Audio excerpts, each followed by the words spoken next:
ونصلي على رسوله الكريم.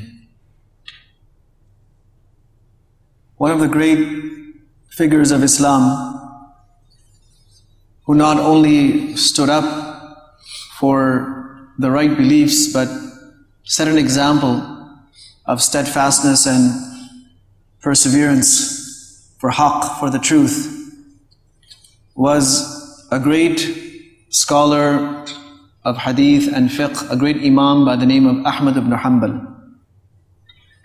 And Imam Ahmad ibn Hanbal rahimahullah lived in the 2nd and 3rd century of Islam. He was, like Imam Bukhari rahmatullah alayh and many other great people, he was also orphaned at a very young age. And he was raised by his mother.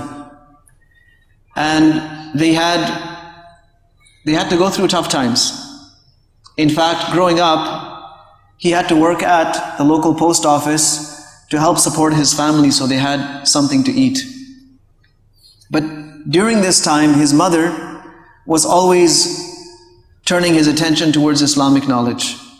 She wanted him to excel in deen and excel in the knowledge of deen. And at a very young age, he had memorized the Quran. By the age of 10, he was already a hafiz.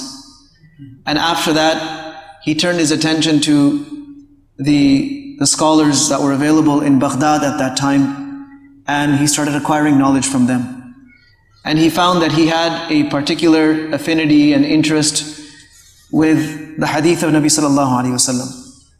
And wherever he could find scholars of hadith in that area, he would go to them and take a hadith. In fact, he was so diligent that he would, after Fajr, wait outside the houses of his teachers, waiting for them to come out so that he could benefit from them. So he would not even,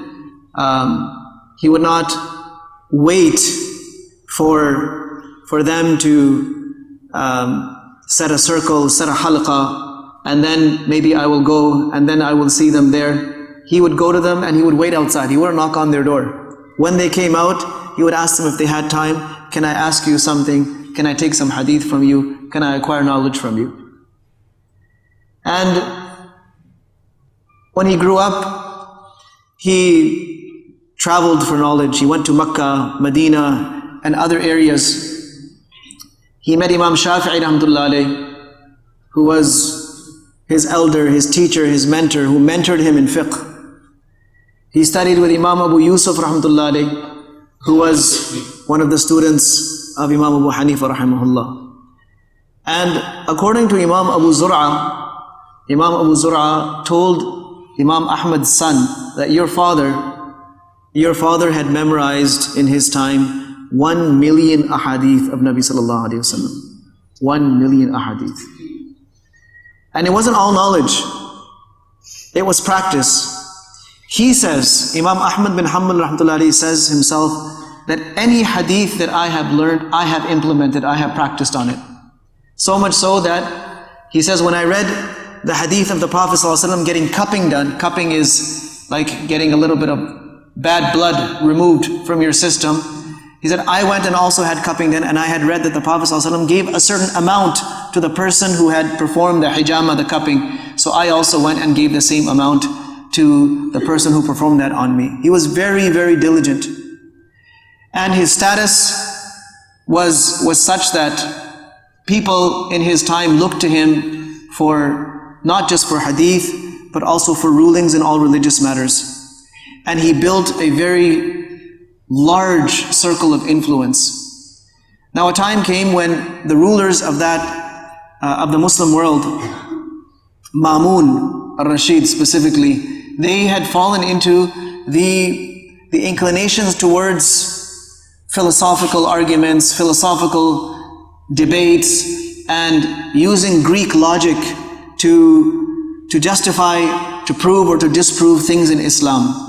So one of the things that the people following this methodology had come up with is that they declared the Quran to be a creation of Allah subhanahu wa ta'ala, a makhluk like anything else. Like you and me and like everything around us. They said the Quran is also a creation.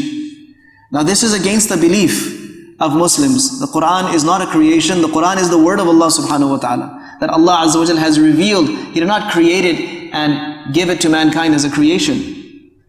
So, for some people it's not a big deal as long as you believe that it's true. But the fact is that no, you cannot believe that the Quran is makhluk, because if you believe that it's a makhluk, it means it's temporary, it's going to finish. And the Quran never finishes. So Imam Ahmad bin Hanbal rahmatullah alayhi, he emphasized this point that no, this belief is wrong, it is incorrect to have this belief. So what happened to him? He was jailed. And he was told that you better turn away from this belief, otherwise you're going to be tortured. But he didn't turn away from that belief. And he was tortured. He was tortured day in and day out. In fact, the people that were there, they said that he was beaten so severely that even if an elephant was beaten like that, the elephant wouldn't have been able to withstand it. But every day he was lashed over and over and over again until his back became completely, it started, basically all the flesh came off of his back. And it became all rough and ulcerated, and it had holes, and there were pieces of flesh that had literally been ripped out because of this excessive and repeated daily beatings. But even while he was being beaten, he would say that Quran is the kalam of Allah, غير مخلوق, غير مخلوق, غير مخلوق. It's not a creation, it's not a creation. This is a huge example of someone who stands up for the truth and is willing to undergo any suffering for the sake of upholding the truth. And this was one of the things that the people of ilm had in this ummah, that it was about what is right. It is about ethics, morals, justice. Haqq and batil was very clear to them. And when something was haqq, when something was the truth, they would live by it and they would die for it. So may Allah subhanahu wa ta'ala have mercy on Imam Ahmad bin Hanbal rahimahullah. What an example he set for us. What an example. Today, in many different ways, we're tested with whether we follow the truth and stand by our morals and stand by what is haqq or not. And every day we're put in that position. Will we stand by what is haqq, or are we going to give up haqq for something else? Whether it's our desires, whether it's the desires or the trends of society, whether it's the inclinations that other people are pushing us towards, like peer pressure. What do we stand for? And how much are you willing to endure for what is haqq? Ultimately, the people of haqq are the ones that are remembered, and those that compromise what is haqq and give in to batil, given to falsehood, given to wrong inclinations, for any reason, they're forgotten. They're forgotten by their time, and they're forgotten by the people after them. Imam Ahmad bin Hanbal stood up for something. This is why we are here talking about him some 12 centuries later. So may Allah subhanahu wa ta'ala give us the ability to also follow in the footsteps of these people and learn to stand up for what is the truth, and enable our knowledge, whatever we are learning here, to make us people of haqq. To make us people that stand for the truth, that invite towards the truth, that defend the truth, and that are willing to bear any sacrifice for the sake of the truth. And I've been telling you about the knowledge of some of these great muhaddithin. I talked about Imam Bukhari rahmatullah alayh, and I'm talking about Imam Ahmad bin Hanbal rahimahullah. It comes to my mind that we should also promote the memorization of hadith. We should talk about it, we should make a plan. And we've already introduced it at some of the levels where some of you have started memorizing small ahadith. But I would like to take this to another level where in large quantities students are memorizing the hadith of Nabi sallallahu alayhi wasallam, committing it to their memory, just like the great Sahaba radiallahu anhum used to commit these ahadith to memory, and the people after them all the way up to our time. And maybe just like we're having a competition for the Quran, we should also have a competition for memorizing hadith. And that will be coming, inshaAllah, very soon. May Allah subhanahu wa ta'ala make us from those people who live by His book and who live by the hadith of Nabi sallallahu alayhi wa sallam.